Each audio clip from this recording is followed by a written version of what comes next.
Chickens. Where you at?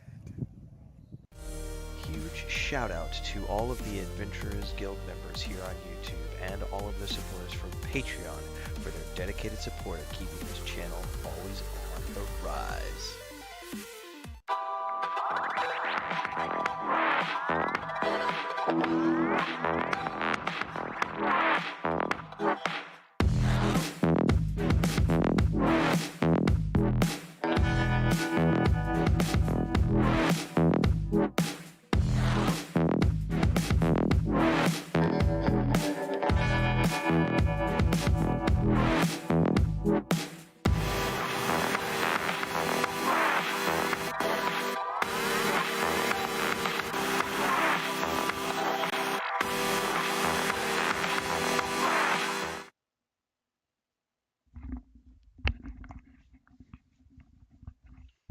Are we back? I don't know. I'm a little grumpy right now.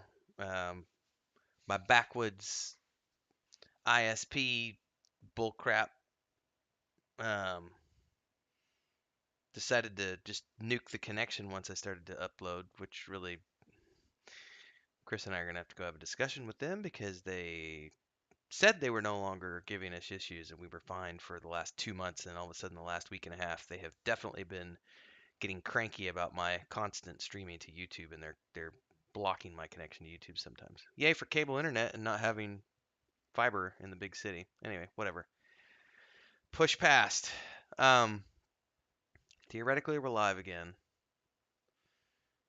Something's changed though, at least behind me. I've got Luke in here. He was having a moment outside, decided he wanted to come back inside the house, so I've got him now inside. So let's pick up where we left off. I was talking about how, you know, we have been looking at the recent trailer. I've been going through the the Mondays in Middle Earth series as I've been reading the books for the first time again in 20 years. Now with the advent of the modern internet at my disposal, so being able to go back and research things that I couldn't research 20 years ago because just the internet wasn't there like it is today. And just re-educating myself on a lot of things Tolkien and a lot of things related to, you know, the books, and not just the books, but all of these so-called Tolkien experts who have sprung up around the series since I last read the books 20 years ago, and now everybody and their brothers calling themselves a Tolkien expert. You know, and of course everyone's got an opinion on what should or shouldn't be in the books and in the movies, and what should and shouldn't be interpreted, and you know, I think 2 weeks ago I touched on the discussion of, you know, people injecting, actually I've done this more than once, but I've talked about people injecting their own racism into Lord of the Rings, people injecting their own um, LGBTQ plus, viewpoints and things. We had a really good conversation around that one because a lot of people were saying, no one, least of all me, understands the need to continually sexualize any sort of relationships that are in a book or show. Like everything we see these days, people aren't allowed to just be friends. There has to be some sort of a romantic angle, or like the show is doomed to fail. So anytime you see a TV adaptation or a book adaptation or some sort of adaptation of it from a book to film, everything is hypersexualized. I'm not a prude. Anyone who has followed my channel knows that I am not a prude. Um, but yeah, we've had some good discussions about Rings of Power. Yes, I am live. Corso William says I had time to go watch the trailer. Hope is fading. Eh. Like I said, my review of the trailer last week was literally at least the VFX are good. Like I still don't see any storyline stuff. And yes, collector, I'm finally doing a live Lord of the Rings chat, assuming my internet doesn't go out again. Because as soon as I went live, like within 5 minutes, my internet went, and hopefully that's not the case. Hopefully Lucas is gonna. I think he's just gonna wash himself and go to bed. He's been outside all morning, and while I was rebooting the router, he was outside. I heard crying. I went outside. He was up on the door, like, "How do I get in, Dad?"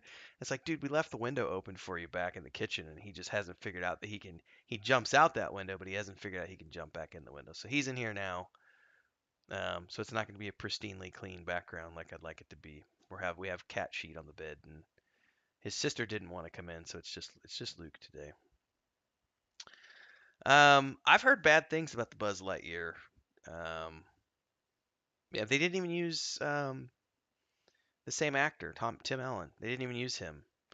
Well, we'll have to agree that not all the effects are good, Aleph. We'll have to agree to disagree on that one because I really liked the VFX in the new trailer. That's the only thing I thought that was redeeming about the new trailer. Um, but it was better than the teaser trailer we got during the Super Bowl. All right. Now we're officially getting going. I think we're good to go. We hope we're good to go. If the internet's going to hold up, if it's not, I'm seeing that it's dropping again. So we're going to see if it cuts me off again, I'm going to move to my VPN. So if I randomly disappear, ladies and gentlemen, I will be back. I have backwoods internet, so it's cable, not fiber, and we have had problems with them when we first moved in, and then they stabilized it. We've been good for the last 2 months, but I've been having problems again the last week and a half, and I'm seeing it go all over the map right now in terms of the upload to the ingress server. So we're gonna see if this actually. I'm gonna move this window over actually if I can, so I can actually see this over here. That way it's on a different screen. All right. Let me make sure that I've got these windows open where I want them to be, and we're going to come over here and we're going to switch this over because we're going to talk about some stuff this morning. Um, I've got thoughts, ladies and gentlemen. This is the first time I've been able to do one of these live before. So I guess an intro is in order since my original intro got cut out when the stream went down. I'm Tim Anderson, aka Renfail, the Bearded Dwarven Princess. I've done around 30 Rings of Power videos since February when all of this started going live. And we started, I went from being extremely excited about this show to being like terrified of what they were injecting into it. I think the real kicker for me wasn't the teaser trailer. The kicker for me was the Variety article that came out when they said, we're going to write the novel that Tolkien never wrote. And I went, what? Like, you don't, what are you on about? Like, that's not how you approach this. Like, so one of my favorite things, and we're gonna get to the. Let's just go through stuff this morning. I got thoughts, and then if you have thoughts that you want me to talk about, points that you'd like me to discuss, please drop them in the comments below, and I'll try to get to everything as we go through. But I do have a few things here on my list that I want to go through here today, um, because it's interesting. So I was on Facebook, and all of a sudden yesterday, I got this notification for this Forbes article, which says, "The Lord of the Rings: The Rings of Power dislike buried YouTube trailer shows a steep hill," from Paul Tassi, senior contributor. This was published, I believe, yesterday, July 17th. Yeah, this was yesterday at 11 o'clock in the morning, basically, Eastern Standard Time. And they were talking here at the time, the trailer had 56,000 likes and 159,000 dislikes. Now, if you look at it as of a little bit ago, when I just got this trailer up, and it's now up to 60, so it's only garnished in the last 24 hours. It's garnished another 3,000 likes, 159, 69, 70, but another 30 plus thousand dislikes, right? So this main trailer is getting just absolutely review bombed, um, in the sense that it's now, in the 24-hour period, 3,000 more likes versus 30 plus thousand more dislikes. Um, you're not seeing a lot of support for this, but above and beyond the likes versus dislikes, this was something that stood out to me in the trailer, and I didn't touch on it in my reaction video to the main teaser last week because I'm going to do a separate video just on this right here, this section right here, which is based on the works of J.R.R. Tolkien.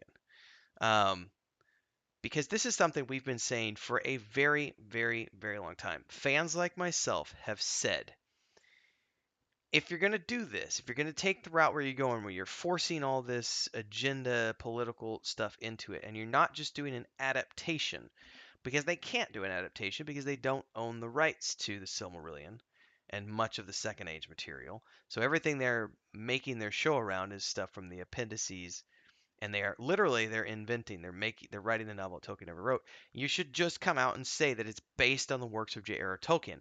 If they would have led with this, if they would have led with based on the works of J.R.R. Tolkien 6 months ago, or even longer ago, when they first came out and were going to state that they're working on a second age show and they're doing this, that, and the other, if they would have just said all those months ago that we're making something based on the works of J.R.R. Tolkien, but it's going to be our own interpretation of those things, people like myself would have given them a lot more slack. We would have said, okay, it's based on. Because when you say something is based on, there's room for there to be a lot of give and take. There's a room for there to be a lot of, you know, stuff that's just made up off the beaten path, stuff that's not actually the source material. Um, Lucas finally did calm down. He's asleep now, so that's good. Um, so if they would have led with this and said, yeah, we're just doing something based on as opposed to an actual adaptation, we would have been a lot more forgiving. But the fact that they waited until now, a couple of months before release, to suddenly throw this into the trailer, because this wasn't even in the teaser trailer. The teaser trailer did not say based on the works of. It was literally just here's our new Middle Earth show. And this whole time they've been leveraging it as a Lord of the Rings show because it's not Lord of the Rings. It's not. Lord of the Rings is a specific series of books about a specific period of time that takes place during the Third Age of Middle Earth. That's the Lord of the Rings. This is the history of. This is the beginning of.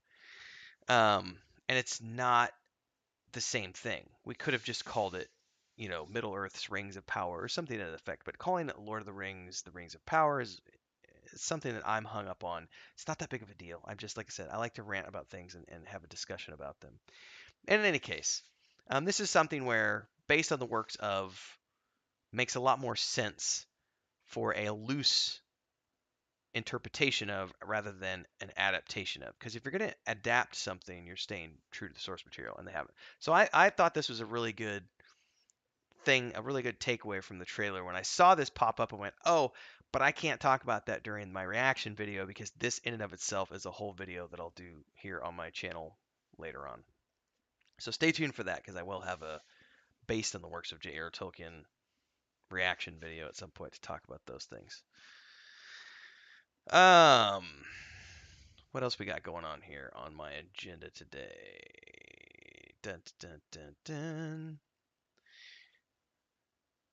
Not necessarily. Aleph says most Western fantasy could be said to be based on Tolkien's work.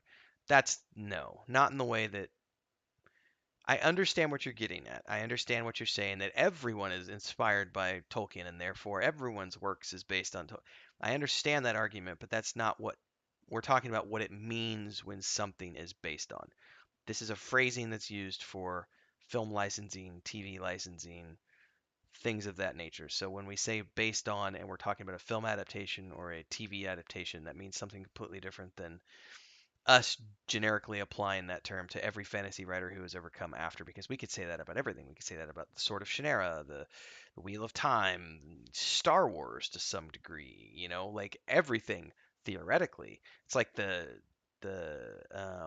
what is it, Seven Shades of Kevin Bacon.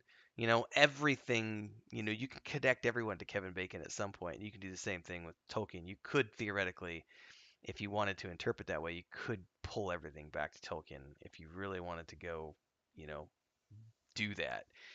But we're talking about specifically what it means for film rights and licensing as opposed to, shows and adaptations. So that version of based on is much different than me saying, well, technically the Rings of Power is, it's a little different. Um anyway, that was something I caught up on that'll be in its own video at some point, so stay tuned for that one. Now, here's something else that came to my attention, um, talking about the Rings of Power of Meteor Man might be based on Tolkien after all. This is a stretch of the imagination. I think everyone has all but confirmed that the Meteor Man is in fact Sauron or Melkor. It's got to be. The reason everyone says Sauron is because in the trailer, I'm not gonna play the scene because I will get hit with a copyright strike. But let's see if I can find it just to go forward to it. Here's that scene where the Meteor Man in the trailer is sitting here, and that's the Eye of Sauron, right? Like full on Eye of Sauron. Um, Hang on, I gotta try to get it to just the right spot. Oh, it's not gonna want to let me do it now.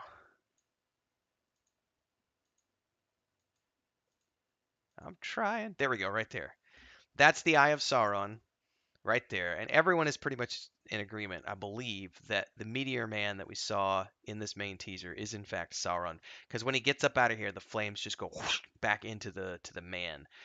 But then we see this scene, and a lot of people have said, "Oh, it's Tom Bombadil," um, and there's an argument here being made at this article over at thegamer.com, saying that this is Tom Bombadil based on this really loose connection that people are making based on the Adventures of Tom Bombadil collection of poetry that Tolkien wrote, which was then reinterpreted um, in the um, Lord of the Rings books as a poem that's sung. But they say one horribly logical problem is that of the rights, the Rings of Power showrunners don't have the rights to the Adventures of Tom Bombadil. But there is a mention of the Man in the Moon and the Fellowship of the Ring. Frodo sings a different poem, which is apparently written by Bilbo, that describes similar events. Blah blah blah blah blah. Um, I just don't see where people are getting that this could be Tom Bombadil when we have this very clear representation of the Eye of Sauron um, depicted in the main teaser. Like, this is just it. Um, so, William has a very good point. Conan is not based on Lord of the Rings. Good point on the Conan. Or Fritz Leiber, correct. Because with Fritz Leiber, you had the um, Fafhrd Grey Mouser. Yep, yep. What's up, Dranth? The Benzu. I did an article on. Oh, my stream rate is getting cranky.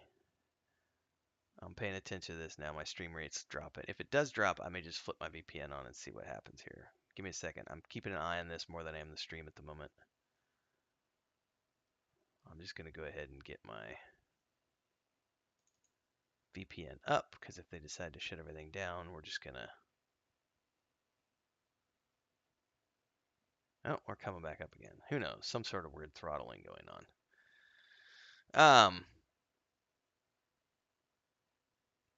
there's a lot of other fantasy works that don't have anything to do with Tolkien, for sure.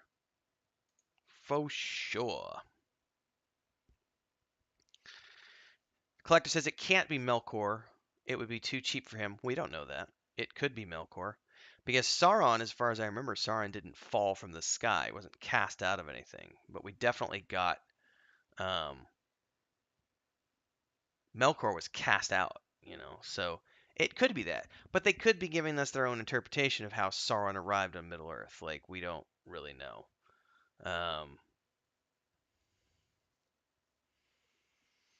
But Benzu, I did an overview which is based off something I think that Nerdrotic did, which people are basically saying that they've got insider information that says that Keleborn is dead. That he's not in the show. That he's a dead character. I don't know if that's true or not. Um, it'd be interesting to see if that's actually the case. But they've said that Celeborn is dead because they need Galadriel to be a free agent and to have her own little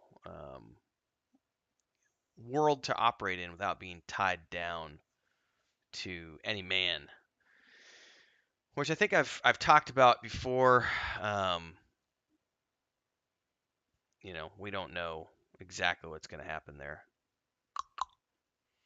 But I do know that that's one of the rumors is that we haven't seen Celeborn in any of the trailers because they're going to have him be dead. And there's the talk of potentially resurrecting him. I don't know what's going to happen there. I don't know why we haven't seen him in the trailers yet. But if he's not there because he's dead, the theory is that they did it so that Galadriel can be the sword swinging warrior queen that she needs to be without being tied down to any man. Which I'm not going to talk about that too much in this episode because I did an entire video on that. On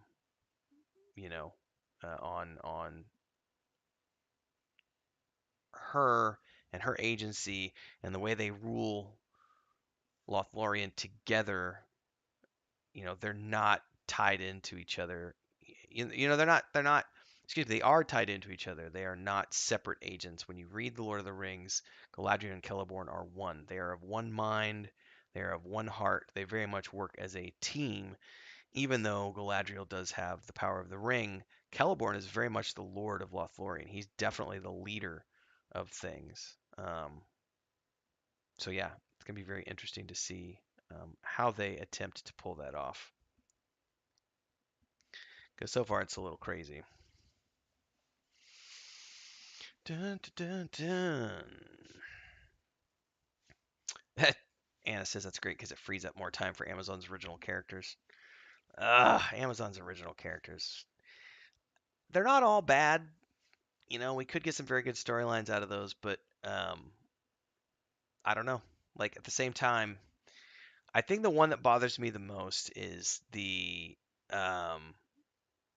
this made up elf who's going to have what they literally called a forbidden romance with a human who is a single mother with a child. Because in my mind, that sullies the Baron and Luthien relationship, which was rare. It was so rare. And people have come back with the arguments that that's not necessarily true. There was this couple and that couple, and there were, When I just did this, I just went and played through it in Lord of the Rings Online because they had the Midsummer Festival up, and they have the wedding between Arwen and Aragorn. And that wedding sequence is so powerful, and the phrasing that's used in the books and the phrasing that's used in the games, which is based off of the books, um, and a very faithful. I mean, Lord of the Rings Online is a pretty faithful adaptation of the books, but they did such a good job with the wedding sequence between Aragorn and Arwen, and the dialogue in there is very much all about the fact that this is a sacred ceremony. Um, and it's so special because Arwen is basically Luthien reborn, and it's such a rarity for that to have happened that they give an immense amount of significance to her being one of the only elves who has ever given up her immortality for a human. and that's sort of being thrown out the window so that they can have this single mom, strong female, don't need no man. I've got a child, and I'm gonna have a forbidden relationship with an elf. But it's like, um, yeah, that makes no sense to me. I will. Here's something I will say, Aleph. I'm nervous about Galadriel, but I will also say that based on what I saw, and this is my own interpretation, I have no idea if this is truthful or not. I have no idea if this is actually the case.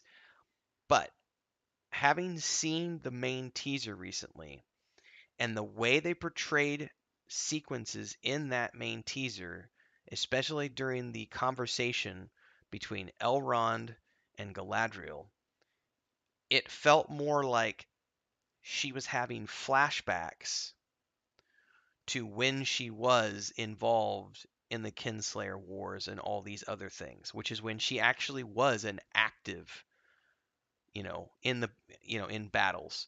She still was not the warrior princess that has been portrayed so far, but she definitely participated in battles.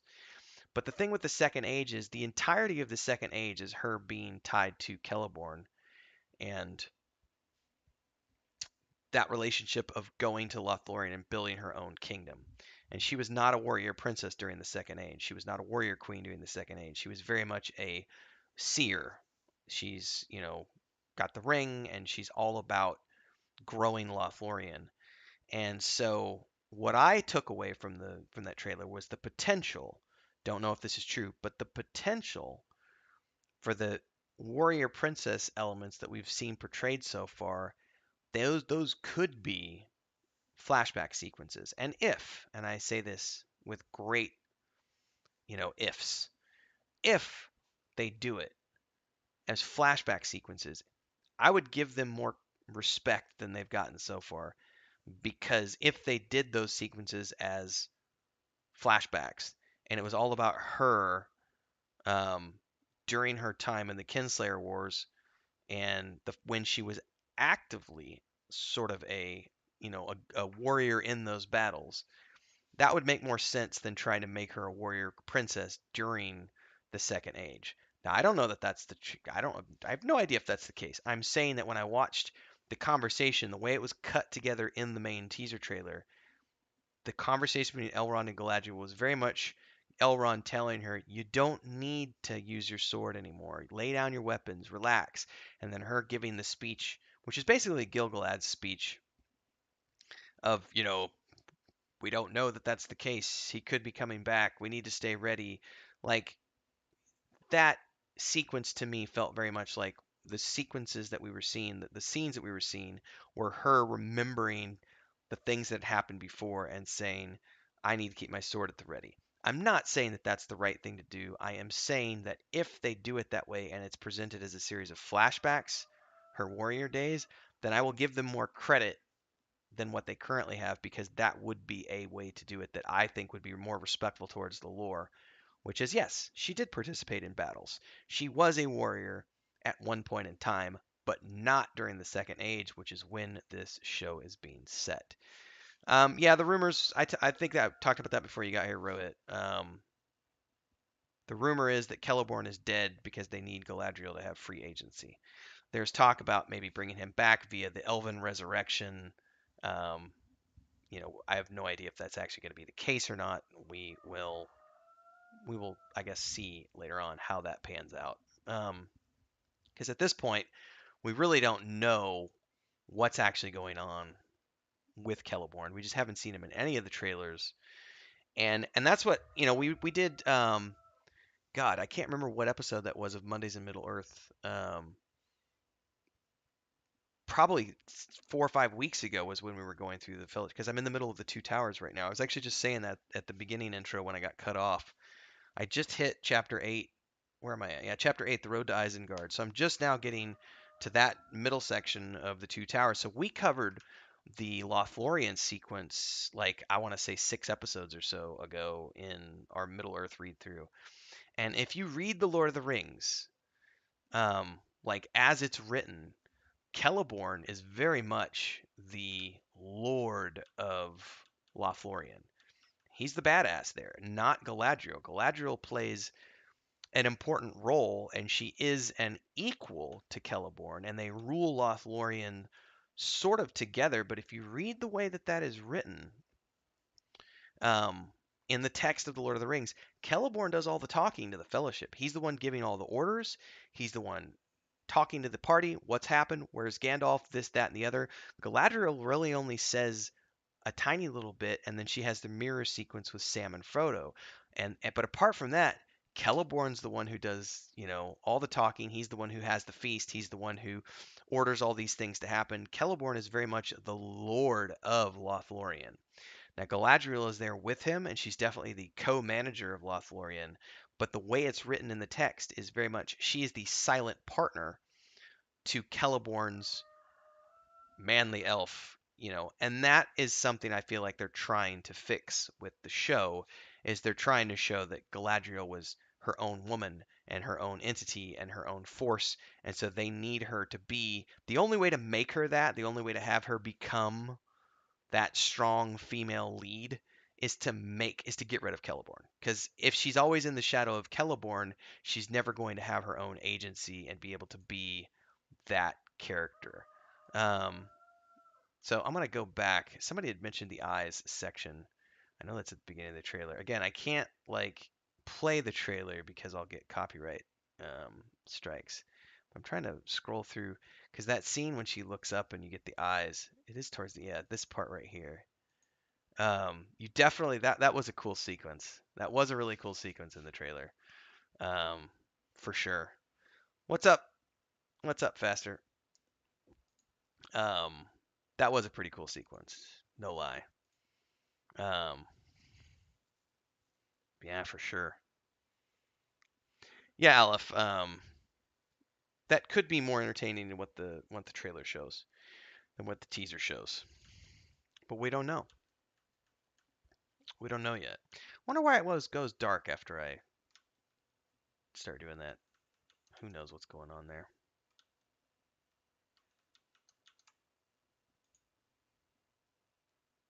All right, we'll go back to this since that actually shows on my screen. Dun, dun, dun, dun. All right, everybody, I'm going to take a quick bio. Put your questions down in the comments below if you want me to address something in particular. Otherwise, I'm going to take a quick bio, make sure all the kittens are okay out because we got all the 5 kittens, the newborns, and everybody else. What's up, Will? Pepe, what's up? It's true. They're spending money on something that could be bad after all those hundreds of millions.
Uh, Faster than Jesus. Anyone have the link to the Bounded Comics article about the Meteor Man? I cannot. I don't have that link in front of me. You didn't miss anything, Will. The first stream was literally like 5 minutes, and then my internet cut out, and I had to. I live in the middle of nowhere, so I have cable. I don't have. Since we moved out of the city and we bought a place in the countryside, I don't have fiber optic anymore. So my internet decided to poop out on me when I started the first live stream. I had to restart the router, got it back. Theoretically, they're not doing anything now, but they definitely do some throttling and some stuff, and they're not supposed to, but they've been doing it recently. So yeah, it dropped out at the beginning. So you didn't miss anything because that first stream was only 5 minutes, and then we came back with this. So theoretically, fingers crossed, we've been up for a little bit now. We should be good. At the very least, we've gotten a good 30-minute conversation in. So you didn't miss anything in the first stream, Will, because all it was me doing the intro, and we were talking about R.A. Salvatore and Star Wars and some other stuff, just waiting for people to start getting into the 11 o'clock, and then my internet went. So we're back now. So we're in. Um, so I don't know what article you're talking about though, Faster, but there has been a lot of conversations about the Meteor Man. But I think the general consensus after the trailer is that that's Sauron. I questioned whether it could be Melkor just because I don't know enough. Because again, it's been 20 years since I've read things. I'm currently in the middle of the Two Towers on my Kindle read through, and we're not talking about Sauron and his, where did he come from? Was he cast out? How did he come to Middle Earth? Whereas Melkor was very specifically cast out. So we don't know exactly how they're going to choose to represent the coming of Sauron to Middle Earth. But we have seen in that trailer the eye around that character, and then when he stands up, all the flame just gets sucked into him.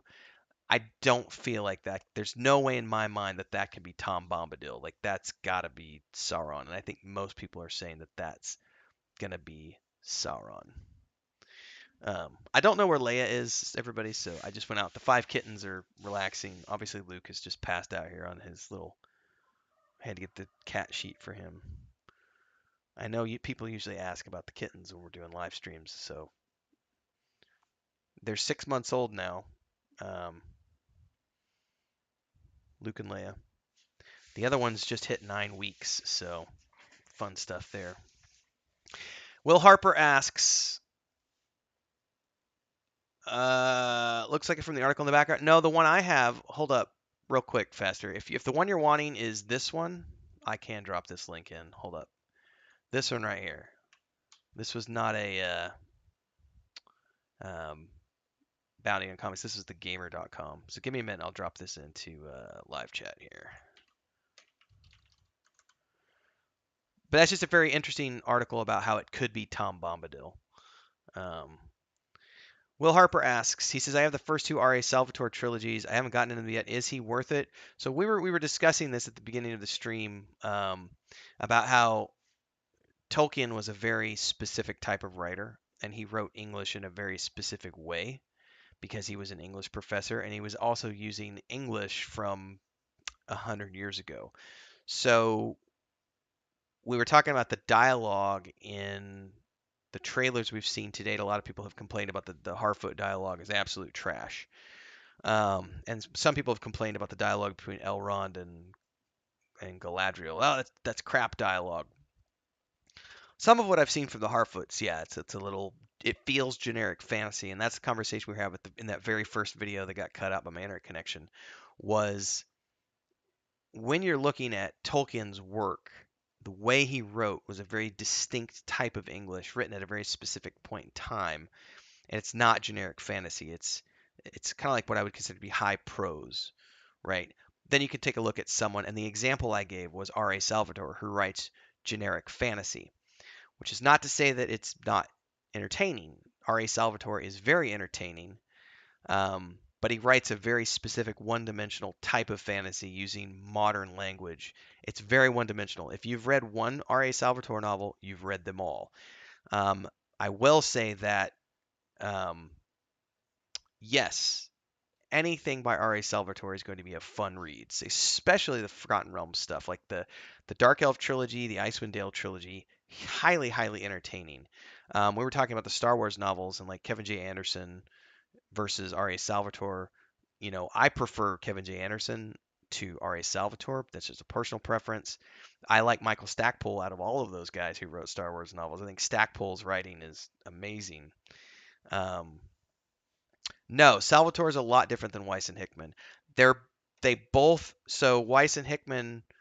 If we're talking Weiss and Hickman from the Dragonlance and then like the Ninth Gate, Death Gate cycle versus R.A. Salvatore from the Forgotten Realms stuff, they're both writing in omniscient third person, so you're getting point of views of all the characters. But if I had to pick between Salvatore and Weiss and Hickman are 20 times better than R.A. Salvatore in terms of, just the everything. Like I like Weiss and Hickman as a writing combo much more than I like R.A. Salvatore. I like both of them. I like all of the books they write, but that's the point we were making at the very beginning of this. Which is that Tolkien's writing is high prose versus Weiss and Hickman and R.A. Salvatore and guys of today's genre writing a different type of language because the English language is different these days. Like we don't write the way Tolkien write just as much as Tolkien didn't write the way Shakespeare wrote because the English language has evolved to the point where we are today. And Crinkle said he tried to say he liked his Cleric Quintet series before the last stream class. Cleric Quintet is very, very good. No doubt. Very good series. So anyway, this was the Meteor Man article that I had read yesterday, which I put on the list as something I wanted to talk about today because I was like, "There's no way that this can be Tom Bombadil." Like we clearly see the Eye of Sauron in the trailer in the teaser when he falls to the planet. Like there's no way that this can be Tom Bombadil. It's an interesting article. Um, I know there's been a lot of theories because people are saying that's one of the ways that Amazon might be able to convince people that their show is going to be really good because they're going to bring characters like Tom Bombadil into the show, which is what Peter Jackson didn't do because Peter Jackson didn't have, Tom Bombadil in. So who knows? Yes, and Tolkien also did something that most writers don't do, which um, I'm gonna give a shout out to Liam. He's not here right now. Um, Let me go pull up his channel real quick. Because Liam does a lot of stuff on his YouTube channel. If you like reading and stuff, but specifically, he does some um, Tolkien poetry from time to time. He goes and reads through some of Tolkien's poetry. So I'm gonna drop this link in here. Hello and welcome to Liam's Lyceum. I'm your host, Liam. That's one of the most recent readings he did of Tolkien's poetry stuff. But that's one of the things you'll get when you're reading through, as I've been reading through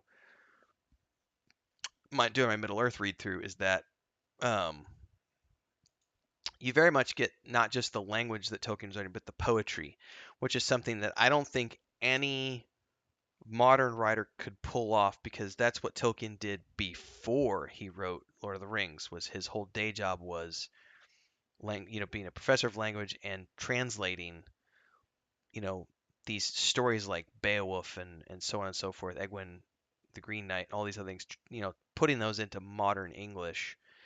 And that gave him an appreciation for and a mastery of poetry and prose that no modern writer, comparatively speaking, has, I would argue. Now, there may be writers out there who I'm not familiar with who have a comparable level of day skills, life skills that allow them to write, a similar level of poetry. But that's, it is what it is. It's never been confirmed that Bombadil was a Maiar. Never. Shippy covers how Tolkien used different diction and register for different characters and cultures, i.e. hobbits versus Gondorians. This is true. Will Harper says he thinks it might be the wizard that fell from the sky. I know the eye as people think it is. Yeah, but it can't be unless they've chosen to create their own wizard or they've chosen to just rip things out of the timeline completely. The wizards did not come to Middle Earth during the Second Age. They came during the Third Age. So, um, you know, that's why some people are arguing that it's Tom Bombadil or that it could be Tom Bombadil. I don't know. That giant eye has me thinking otherwise. I don't know. hairy naked man could be Tom Bombadil. But it does sell. I think the books even say, because I just was reading through Tom Bombadil. Tom Bombadil even says about himself that he's been there forever. Like he has been there for as long as any creature on Middle Earth has been around, which suggests that he didn't just fall from the sky. He was actually there from the beginning, um, which would make zero sense if they chose to have him be some sort of a creature that fell from the sky. I don't know.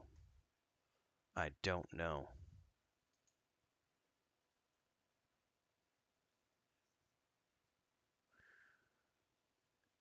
Something else I want to talk about here, and this is very interesting to me.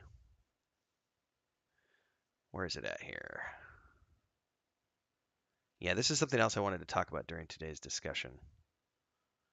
I had to find the right section of the article to talk about it, though. Yes, Tom has been there. Thank you, Charles. That's something that Tom himself says, I believe, if I remember correctly, is he talks about how he's been there since before, you know. Will, do you have a link to where Amazon confirmed they have a wizard, please? Because I have yet to see any actual confirmation that they've seen that they've claimed that they have their own wizard that they've made up. So if you got a link to that, Will, I'd love to see it so that I can actually look through that, maybe even talk about it here. I think it's Sauron in his fair form, but who knows? Yeah, and faster. Yes, it's very hard to use evidence and logic because Amazon aren't using those things. Queen of Numenor wasn't alive till thousands of years later. Also, yes, they don't care about they don't care about the timeline. He looks like Sauron, but he doesn't look like Sauron. All right, I do want to talk about this.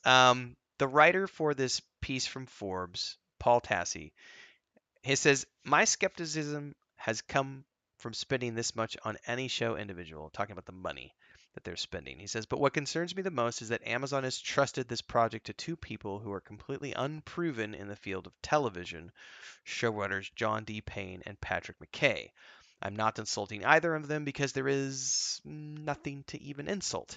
Both have resumes that are incredibly sparse, with both being uncredited writers on Star Trek Beyond and writers on a future Flash Gordon project that doesn't yet exist. So they must have had one hell of a pitch to Amazon for them to be trusted with what is the most expensive show in history and easily the most weight that's put anything into Amazon Prime for its streaming service.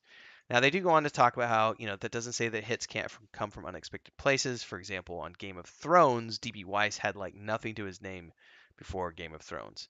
But it does feel like a very, very big gamble for Amazon. And while what we're being seen does look like $1 billion budget in terms of the VFX on the recent trailer, I'm fully on board with what this writer is saying.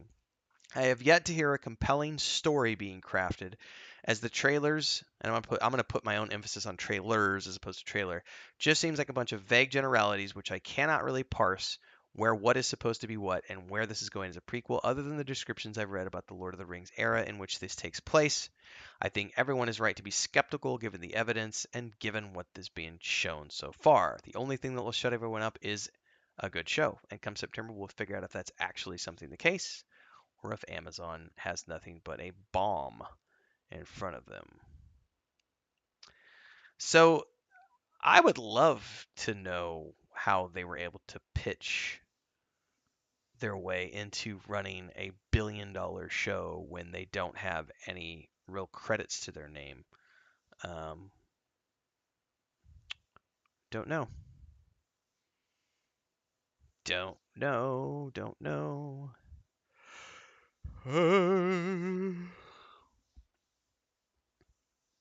So I think a lot of people have suggested that that they may not be creating an original wizard, that they're gonna rename it Gandalf because then that will allow them to have a connection to the Peter Jackson films and characters that people know and love. Like there's also the talk that the Harfoots are going to be the precursor to Frodo's family, given that they have blue eyes and dark hair. So who knows? The wizards mute at first. We're talking about Halbro. I think a lot of people have a theory that Halbro is going to be Sauron, given that the suggestion is that Halbro is going to be there to seduce Galadriel, and when she realizes it's Sauron, that's going to be when they bring Keleborn, not Celebrimbor. That's going to be when they bring Keleborn into the picture, is after Galadriel has her fling with Halbro and realizes that it's actually Sauron in disguise. Um, Theories. These are not my theories. I'm just saying things that I've read online. Fast and G says the VFX do look a lot improved since the first trailer. That's the one thing I'll credit them. Absolutely. Um, so technically, it's a prequel to everything, Cariel, because this is going to be set during the Second Age, which comes several thousand years before the Lord of the Rings books that Peter Jackson adapted. Which is why they're trying so hard to tie everything into Peter Jackson's films and the existing trilogy, because they need that familiarity that people have with Gandalf and Sauron and Galadriel and Elrond and all these characters. Yeah, so Celeborn's going to play the part of a cuck, but at least he's not dead. Cha-ching! So true, so true, so true. I don't know. There's a lot of stuff that we just don't know yet. I think the thing that I keep coming back to is they haven't, like the writer here shows, they haven't shown us anything. I'm going to tab back over here. I have yet to hear a compelling story being crafted, as the trailers just seem like a bunch of vague generalities where I can't really parse where this is supposed to be going as a prequel, other than the descriptions I've read about Lord of the Rings, the Lord of the Rings era in which this takes place. And I think that's a very fair assessment that most of us are feeling at this point, which is they have yet to give us anything that suggests that they know what the hell they're doing.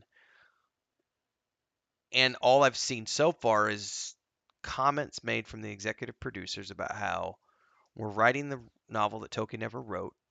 We are modernizing Tolkien so that it fits the worldviews that exist as they are today, which suggests that they needed to be fixed in the first place. We've heard them talking about how we're giving representation to people and themes that needed to be given representation to, and those things need to be included in a modern adaptation of its works. But yet, here's the kicker, and I'm going to make a whole article about this, so to remember, stay tuned for this. We actually get here at the 48-second mark in this new trailer. They have finally come out and said they're not making an adaptation. It's based on the works of J.R. Tolkien. Based on the works is not the same thing as adaptation of, because all the comments we've heard in the past have been we're adapting, we're doing a modern adaptation. But now they've finally come out and finally given us, and if I had to guess, this is based on the criticism that has been thrown against them since the first preview trailer came out in February, which is you can't call it an adaptation if it's just based on. And so they finally gave us the phrasing based on, because they're trying to get themselves out of the corner they've painted themselves into. I don't know. Food for thought.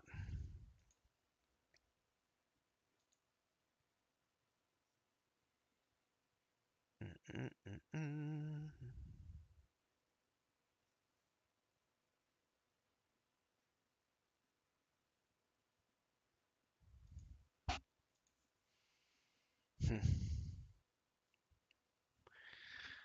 As far as I know, Carriel, they are trying really, really hard to connect this to the films.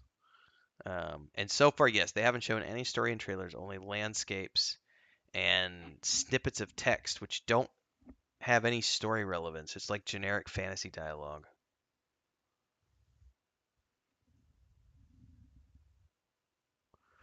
Will says he remembers the showrunner is talking about the wizard being mute and the Horfoots, it's Harfoots, not Horfoots, I think, teach him things.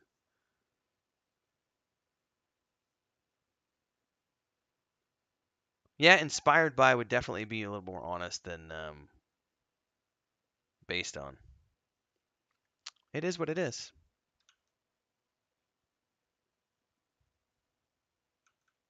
Food for thought. All right, folks, if you have stuff you want me to cover today while we're here, let me know in the chat below. Otherwise, I've covered all my talking points today, and this is the part where I get to be a little bit commercial about things and say, hey, if you like what you saw here today, don't forget to do super chats and stickers on live streams like the one you're watching now to support the channel. You can do that via the link down below. Choose your amount. You can also do super thanks on old videos. If you really want to go above and beyond, I stream games pretty much every single morning, every single night, 7 to 11 in the morning, 5 to 9 at night. We have a Discord community. Links are down below. There's a Patreon page for the World of the Weeb and the Void behind me. It's a 5th edition tabletop setting, a book series, and a point-and-click adventure game for my wife, my brother, and I, and occasionally some cats like Luke behind me. So check all that stuff out. We may do some more live Rings of Power discussions like this one. Technically, Mondays are supposed to be for Mondays in Middle-earth, which is dedicated to my read-through of The Lord of the Rings. But this week I said, you know what? I'm going to do a live. Just somebody suggested that I do a live. They're like, you've been doing Rings of Power videos since February and you've never done a live video. And I said, you know what? You're right. I usually only live stream games. I don't actually ever do like chat shows and talk shows. It got suggested. I agreed. We did it. I think it was fun. It's kind of short. Members and intersexuality. The main thing that's pissed me off in the news at the beginning of the new trailers, we see the 2 Trees of Valor that was shot in Auckland, and no one brings up anymore that Amazon fired everyone who was working on it in New Zealand. Jackson, it was a little more complex than that. So when you're looking at, and I'm not giving them, I'm not making excuses for them. When you're looking at a multi-billion-dollar production, something that's going to span the course of several years, they're going to pinch pennies and they're going to do what they need to. So any film production is typically going to shoot wherever they're going to get the best tax credits. Georgia as a state, for example, in the United States, is where a lot of modern shows are being filmed because Georgia offers massive tax incentives to companies to come bring their production to Georgia. So they'll give them tax incentives so that they'll use local crews and base their productions in those local environments, which brings money, brings jobs, boosts the local infrastructure in those environments. New Zealand was not, as I understand things, New Zealand was not offering that great of tax incentives because the cost of everything and pandemic stuff and everything else, mostly related to the pandemic, this is very important. The pandemic related shooting schedule and the rising cost of production to have everything continue to be set in New Zealand. And then UK productions came in and said, hey, we can offer you similar looking environments, but we can offer you tax incentives and a much better deal if you'll come shoot the show in the UK as opposed to New Zealand. So I wouldn't say that it was so much about Amazon just fired everybody who worked on New Zealand. It was more about the government of New Zealand couldn't offer Amazon a good enough incentive to stay based in New Zealand, and so they had to go where it was going to be more affordable to shoot the show. Is that a right decision or a wrong decision? I'm not going to get into the politics of that. I'm just going to say when you're looking at from a multi-billion-dollar production, or multi-million-dollar in this case, a multi-million-dollar production, if you can save $50 million on production for a season by moving the location shoot to another country, I would take that deal. Like $50 million is $50 million, and you can save that money and use it for salary negotiations. You can use it for better marketing. You can use it to build better sets. You can do things that are more affordable. It is about affordability at the end of the day, and that's more on. This is a hard pill for some people to swallow, but that's more on the New Zealand government than it is on Amazon. Because if the New Zealand government is unwilling to offer the same tax incentives as the UK government, that's not. I don't fault Amazon for making that decision. That's a that's a um, that's a production thing. Because here's the thing, I'm very much in the camp of I'll do anything I can to save money on taxes. I think everyone out there does that. We will all use every loophole at our disposal to save money on taxes. Amazon's no different in that regards. And I would also like to point out that a lot of people just like to shit all over Amazon. Don't forget Amazon produces a ton of good television. The Boys, The Man in the High Castle as examples of really good television. It's just that they did a really bad job with the Wheel of Time, which makes everyone very nervous about what they're doing with Lord of the Rings. It's face meltingly hot in the UK by UK standards. Yeah, it is. 40 degrees is what I heard, which is 104 in our temperatures. But I have a hard time. To put it into perspective, where I live right now today, it's like 36, 37 in Celsius. So like 96 in Fahrenheit. Last May, it was 45 degrees here where I live, Celsius, which is like 107, 108 Fahrenheit. But it felt like 50 plus outside or 115 plus. The Reacher, yeah, Reacher's another good example. Amazon puts out some exceptionally good quality television. So I have a hard time just shitting all over Amazon just because, oh, they're ruining Rings of Power. No, I will definitely complain about the showrunners for Rings of Power, but that's not Amazon as an entity. Amazon does some amazing television. I love a lot of what Amazon does. I appreciate that, Jackson. I mean, if you said makes sense in the perspective that you just put it. Yeah, if you can look at it from a monetary standpoint of governments offering different incentives, the showrunners have to go where it's going to be the most affordable because at the end of the day, they're working on very limited budgets. Aircon isn't a thing for most people in the UK. Yeah, because you haven't ever needed it before. It sucks.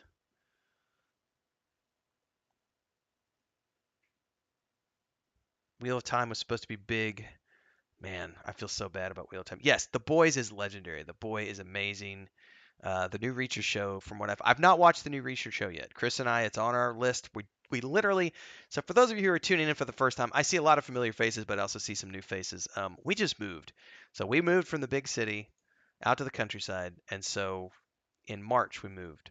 So April was getting into the new house, getting the internet set up, getting the house rewired, getting the air conditioner installed, getting the office set up. May was fighting with the internet company to get them to get rid of the stupid cap that they had on my internet connection so that I could actually stream and do all the things that I need to do. Then June was my first month of full-time video production and full-time streaming. And then July is my second month of doing so. So we're only a few months in here.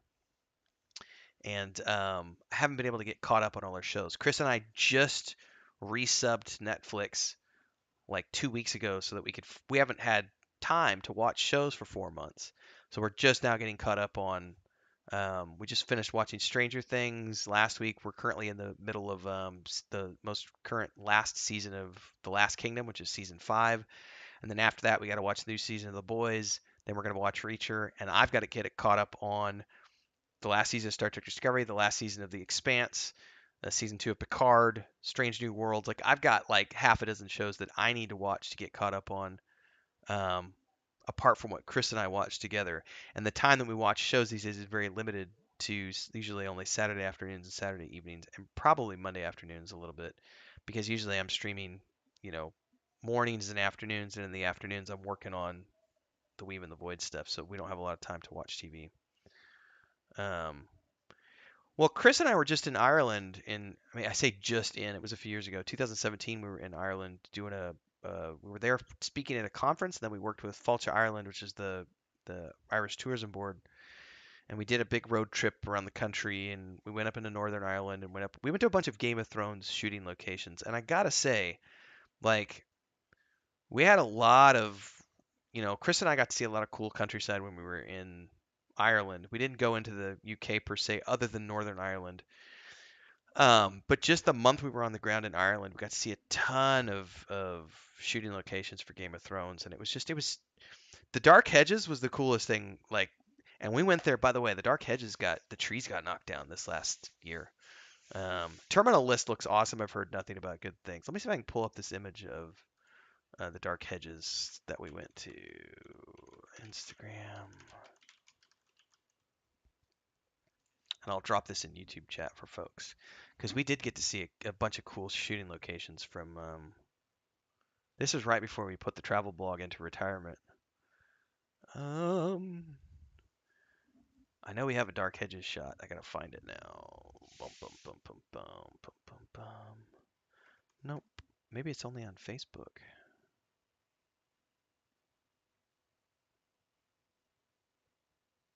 Oh, there it is. Oh, that's a video snippet, not an actual picture.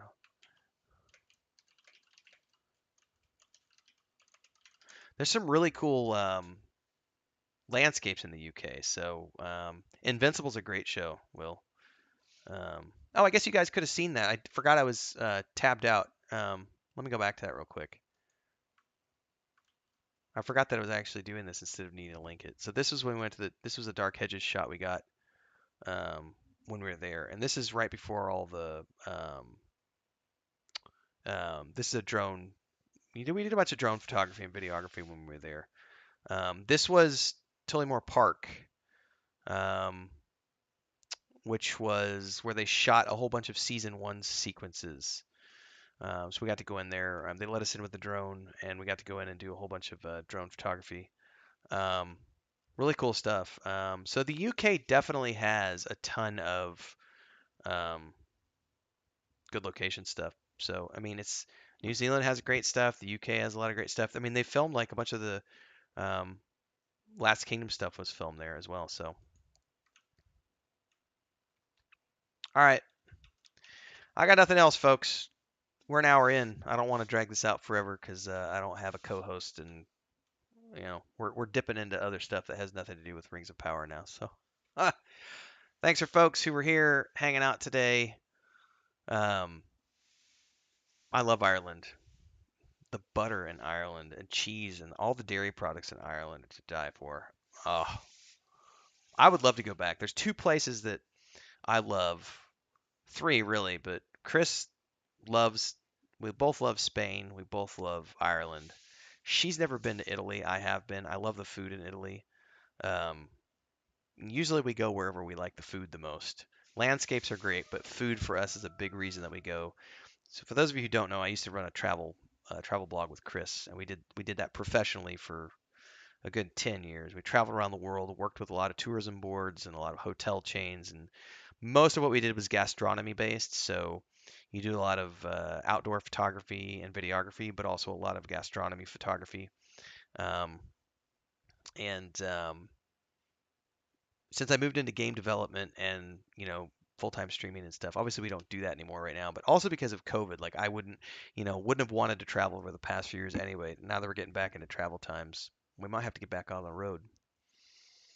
We shall see.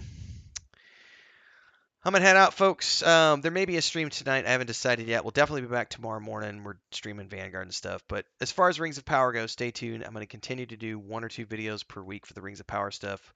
Mondays in Middle Earth is every Monday at 11 a.m. Usually it's a uploaded video where I'm reading through the 2 towers wherever I put my Kindle.